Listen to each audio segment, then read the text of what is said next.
teniendo desde el domingo. Hoy es martes y lo nombramos martes de controversia por las discusiones que Jesús se enfrenta en este día. Y lo primero que quiero mencionarle es que tenemos que tener en cuenta que estos acontecimientos se están llevando a cabo mientras está toda la ciudad reunida.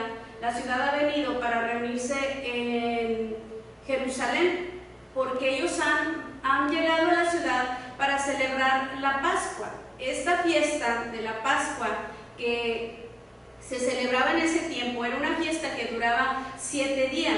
Había una gran multitud, había muchísima gente, y la gente venía para llevar a cabo sus sacrificios, para realizar sus sacrificios. Se inmolaba el macho cabrío de 1 año, perfecto, sin mancha, que ellos habían cuidado, se supone que habían cuidado, alimentado, protegido durante todo 1 año para poder traerlo a la casa de Dios. La fiesta de la Pascua consistía en que ellos iniciaban con una oración de agradecimiento, y lo hacían el hecho de que ellos fueron libertados de la esclavitud de Egipto. Comían hierbas amargas, y el hijo mayor hacía una pregunta entre lo que se realizaba, y hacía una pregunta, y la pregunta era: ¿en qué se distingue esta noche de las demás? Y entonces el padre de la casa respondía a la pregunta y les contaba la historia de cómo ellos fueron librados de Egipto, de la esclavitud. Y también le cantaban los salmos 114 y 115, se lavaban sus manos y comían el cordero con pan sin levadura. En eso consistía parte de lo que era la fiesta de la Pascua. Luego también tenemos que tener en cuenta que cuando Jesús hace la entrada triunfal, era una declaración en público, una declaración general, que toda la gente se diera cuenta. Anteriormente, cuando Jesús había realizado milagros, Jesús les recomendaba y les decía: no lo digas a nadie. Y aunque la gente lo proclamaba y se daban cuenta que Jesús había hecho el milagro, pero Jesús no se podía dar a conocer abiertamente. En la entrada triunfal, Jesús se da a conocer abiertamente a toda la gente, y Él se proclama como el Mesías prometido, del cual la palabra del Señor se ha profetizado muchos años antes. Ahora Él abiertamente es el Mesías.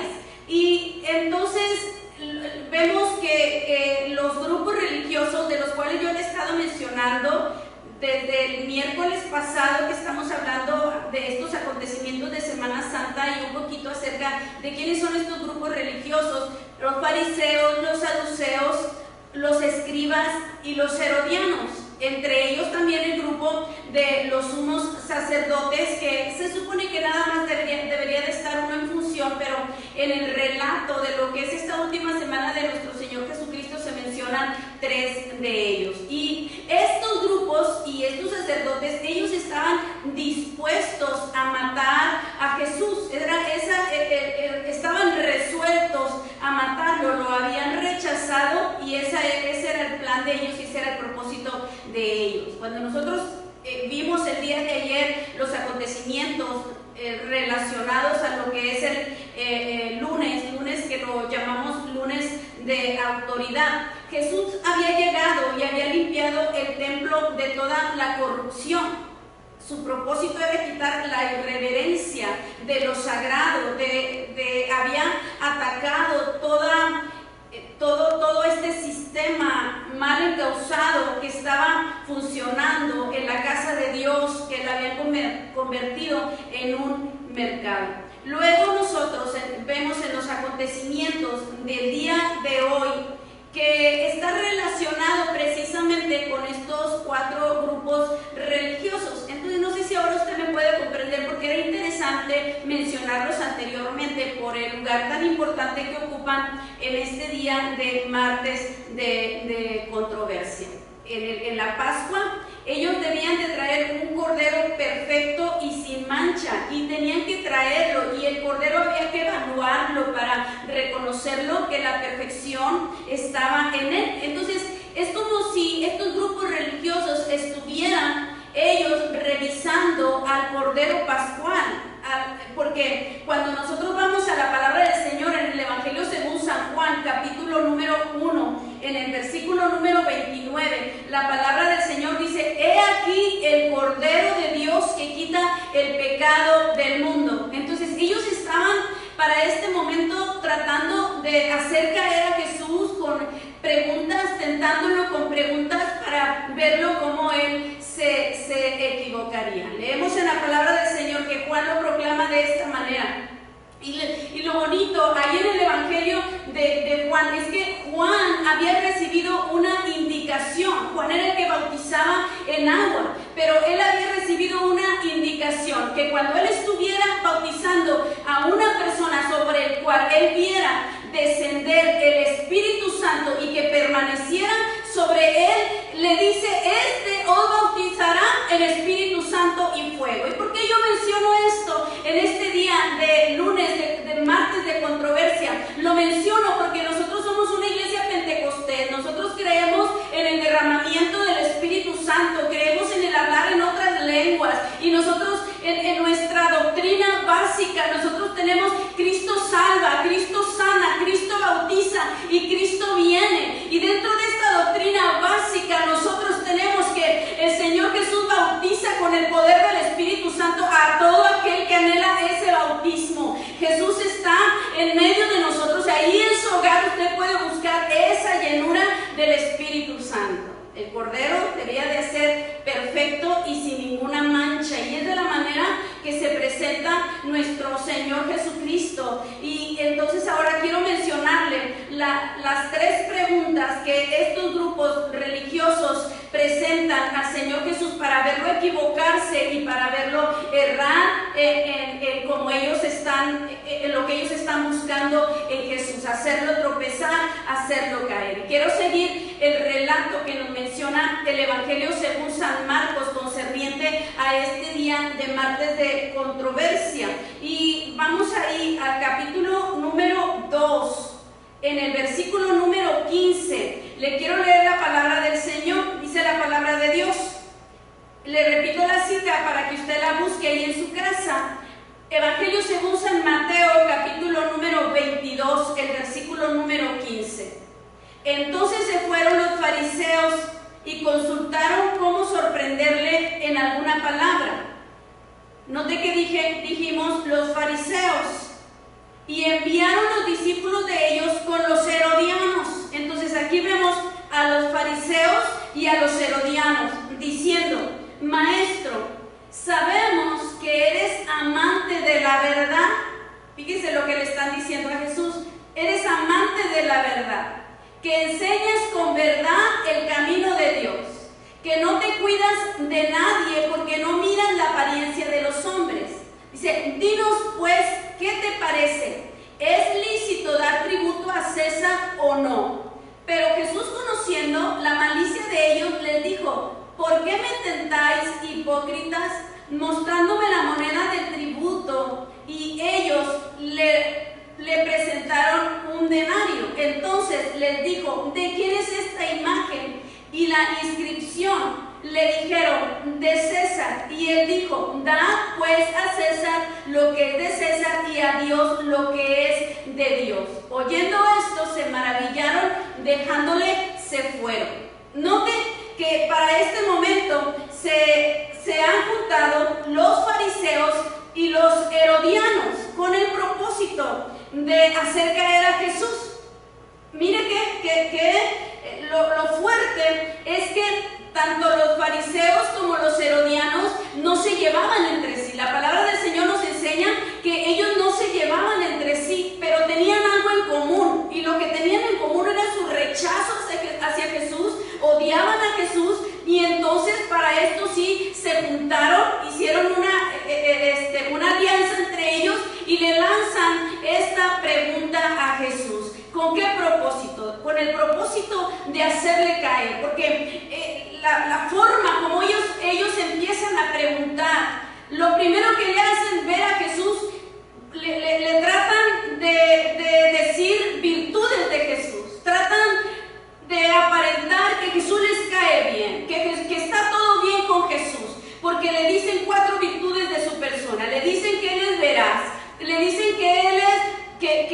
fidelidad en Él como maestro. Le dicen también que Él tiene libertad, que Él no tiene temor de los hombres y que es imparcial.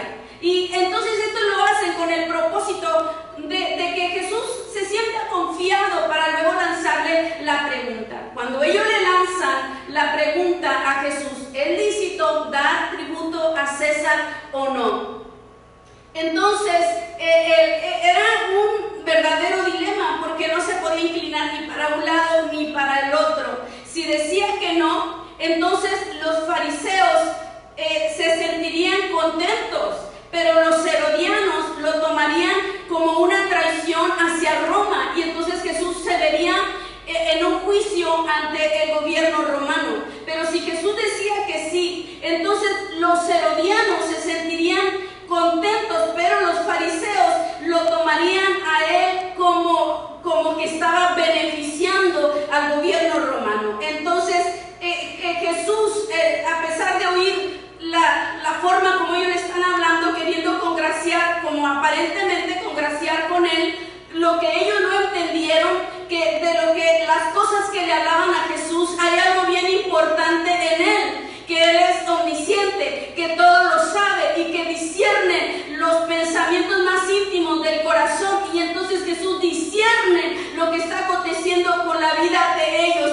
y entonces Él les menciona, les dice, les da la respuesta, les pide la moneda, se le enseñan y les dice: dar a César lo que es de César y a Dios lo que es de Dios. Entonces ellos deciden en ese momento no preguntarle más. Simplemente Jesús les contesta de esta manera tan sencilla para él, porque lo vemos tan tranquilo contestando a las preguntas que habían venido para él, para hacerle caer. Y cuando nosotros examinamos y vemos la manera como le responde, entendemos respecto a nuestra vida, cómo nosotros debiéramos de reaccionar ante los gobiernos.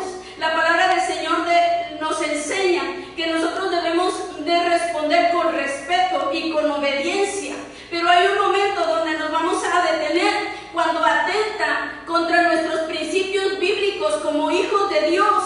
Ahí nosotros tenemos que mantener lo primero delante de Dios, mantenernos en nuestros principios bíblicos delante del Señor. La palabra del Señor nos enseña, cuando los 3 jóvenes hebreos no quisieron adorar la imagen de Nabucodonosor, ellos fueron lanzados al horno de fuego sin importar lo que les fuera a acontecer en su vida, pero Dios los libró cuando ellos se vieron en medio del fuego. Y luego vemos a Daniel, que él no quiso adorar a Darío, y de alguna manera invocando a él, cuando él solamente invocaba al Dios Todopoderoso, y fue lanzado al foso de los leones, y del foso de los leones Dios lo libró de ese lugar. Por todas las edades, por los siglos, por los años, muchos de los cristianos han sido perseguidos y han perdido su vida porque han mantenido su fe y se han mantenido firmes como hijos de Dios. Es algo que nosotros tenemos que hacer: mantenernos como creyentes, mantenernos como hijos de Dios,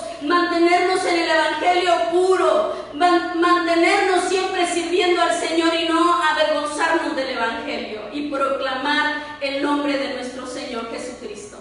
Esa fue la primera pregunta que le hacen. La segunda pregunta, y estamos también ahí en el capítulo número 22, pero ahora en el versículo número 23. Le leo los versículos.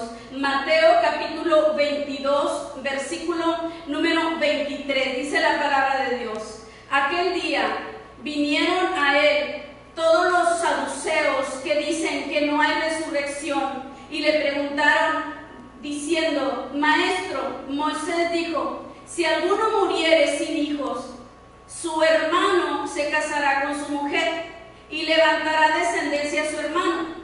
Hubo pues entre nosotros 7 hermanos. El primero se casó y murió, y no teniendo descendencia dejó su mujer a su hermano.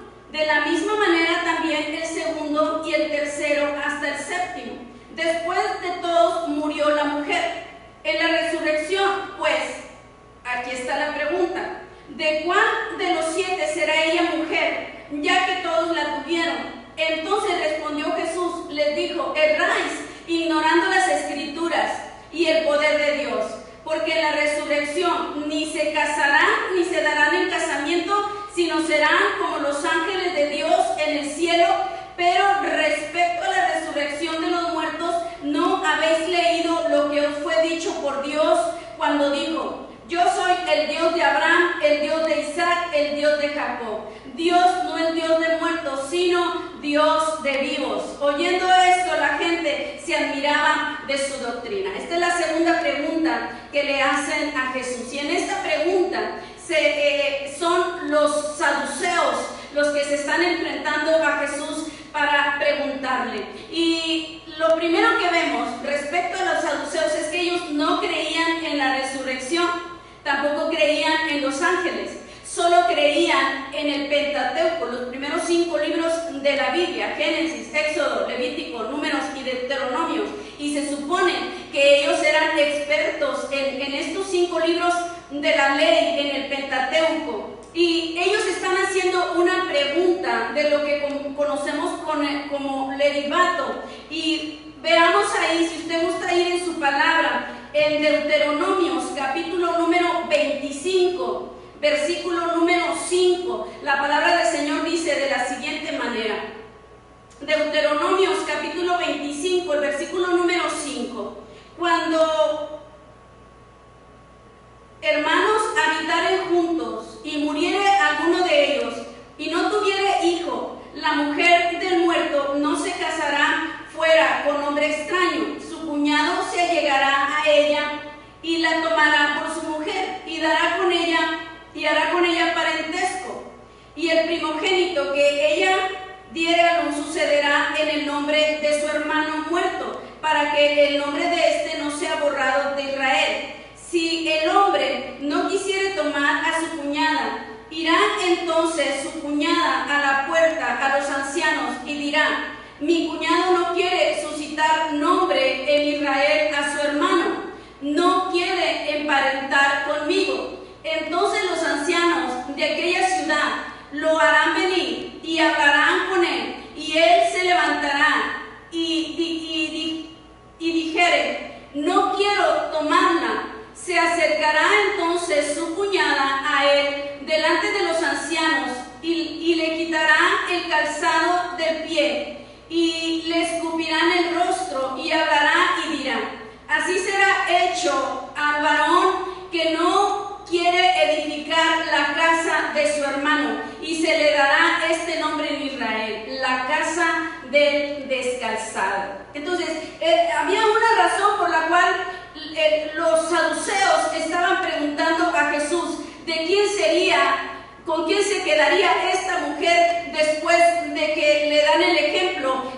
Tuvo el hermano mayor, fue el esposo, y luego murió, luego vino el siguiente y también murió, y luego el siguiente, hasta que murió también la mujer. ¿De cuál de los 7 será ella mujer en el cielo? Es lo que le están preguntando a Jesús. Y entonces ellos estaban tan equivocados. La manera como Jesús les habla, les da a conocer en el pasaje que leímos 2 aspectos importantes. El primero de ellos es que Jesús les dice: no conocen las escrituras. Les dice: erráis ignorando las escrituras. Se supone que conocían las escrituras, pero Jesús les dice: no conocen las escrituras, ignoran las escrituras, porque en el cielo ni se casan ni se dan en casamiento. Además, los saduceos no creían en la resurrección, y Jesús les responde con un versículo de Éxodo capítulo 3, versículo número 6, cuando les dice: Dios de Abraham, Dios de Isaac, Dios de Jacob. Dios no es Dios de muertos, Dios es Dios de vivos. Y entonces el segundo aspecto, el primero fue que ellos ignoraban las escrituras, y el segundo es que ignoraban también el poder de Dios. Y hay unos versículos que también quiero darle lectura en esta hora, en Efesios capítulo número 2, el versículo número 1, la palabra del Señor dice: y Él os dio vida a vosotros cuando estabais muertos en vuestros delitos y pecados, en los cuales anduvisteis en otro tiempo, siguiendo la corriente de este mundo, conforme al príncipe de la potestad del aire, el espíritu que ahora opera en los hijos de desobediencia,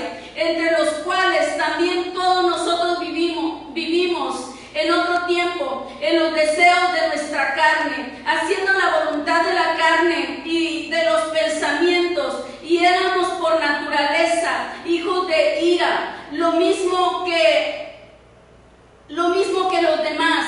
Pero Dios, que es rico en misericordia, por su grande amor con que nos amó, aún estando nosotros muertos en pecados, nos dio vida juntamente con Cristo. Por gracia sois salvos. Tenemos vida, y la vida que tenemos la tenemos porque Jesús ha resucitado, porque Jesús está en medio de nosotros, y cuando Jesús aparece, lo que Él viene a traer es vida. Así es que esta tarde, si usted y yo necesitamos sentirnos que tenemos vida, necesitamos tener a Jesús, el Hijo de Dios.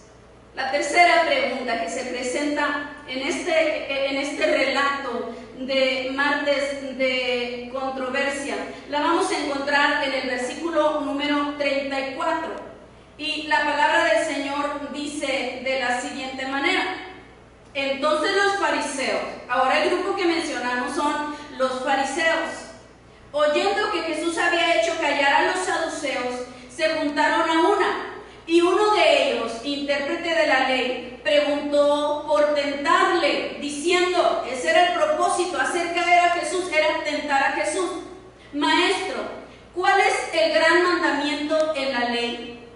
Jesús le dijo, amarás al Señor tu Dios con todo tu corazón, con toda tu alma y con toda tu mente. Este es el primero y grande mandamiento. El segundo es semejante: amarás a tu prójimo como a ti mismo. De estos dos mandamientos depende toda la ley de los profetas. Esa es la tercera pregunta, y la hacen, dice el versículo número 34, los fariseos. ¿Está usted notando cómo estamos desarrollando que cada uno de los grupos religiosos están tomando una participación en este martes de controversia? Y ellos eran intérpretes de la ley, fariseos. Cuando se acercan a Jesús, lo llaman maestro. Lo primero que vemos aquí, la falsedad de ellos, porque ellos eran intérpretes de la ley, ellos eran los que se creían maestros, y de la manera que vienen delante de Jesús. ¿Cuál es el grande mandamiento de la ley? Ellos tenían claros los 613 preceptos de la ley, que estaba dividida en 248 mandamientos y 365 prohibiciones. Las sabían de memoria, las tenían en mente, las conocían, pero vienen a Jesús para tentarle. ¿Cuál es el gran mandamiento en la ley? Y entonces el Señor les responde, de acuerdo a lo que dice Deuteronomios capítulo número 6, en el versículo número 5, amarás al Señor tu Dios con todo tu corazón, con toda tu alma y con toda tu mente, y a tu prójimo como a ti mismo. Y aquí nosotros estamos viendo que la manera como Jesús nos enseña es que nosotros tenemos que amar a Dios de tal manera, de tal forma, que le rindamos todo nuestro ser. Y cuando nosotros amamos a Dios, entramos con Él en una relación bilateral. Nosotros le hablamos a Dios, pero Dios también nos habla a nosotros. Nosotros nos comunicamos con Él, pero Él también se comunica con nosotros a través de su preciosa palabra. Y luego, cuando amamos a nuestro prójimo, esa relación bilateral con Dios ahora es horizontal. Le voy a mostrar a mi prójimo el amor de Dios. Le voy a mostrar a mi prójimo que lo que Él ha hecho en mí es real, es verdadero, es genuino, de tal manera que yo puedo amar a mi prójimo, puedo respetarlo, puedo valorarlo y puedo darle el lugar que merece. El libro del hermano Harrison, el libro de Hechos 2, que es un libro que ahora es un texto de los institutos bíblicos, él nos enseña en su libro que debemos amar al prójimo antes de que se arrepienta de sus pecados. Nosotros sabemos amar, pero amamos de una manera condicional. Amo al que me ama, amamos a los que hacen algo por nosotros, pero vemos pasar la gente a nuestro alrededor, a nuestro lado, y nosotros no sentimos el más mínimo movimiento en nuestro corazón, la necesidad de decirle Jesús te ama, o de presentarle el amor del Señor. En nuestros días nosotros